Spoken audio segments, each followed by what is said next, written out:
सा चैनल। आज मैं बना रही हूँ सर्दी जुकाम के लिए इसका इलाज।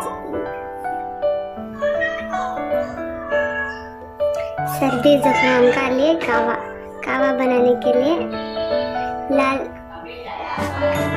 काली मिर्च पाउडर, हल्दी पाउडर,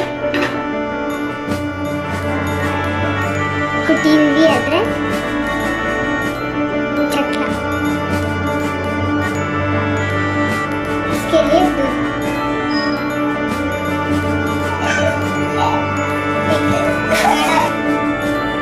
इसके लिए पहले दूध को गर्म कर देना है। दूध अच्छे से उबल आ चुका है, इसमें डालेंगे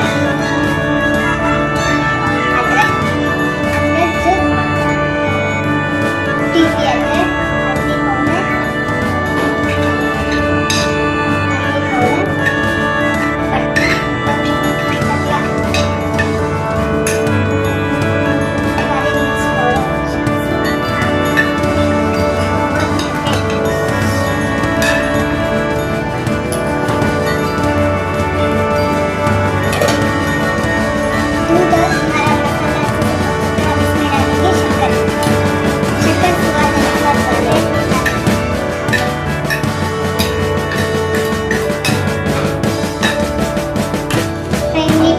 से पकाइए शक्कर। अब इसको एक कप में छान लेना है।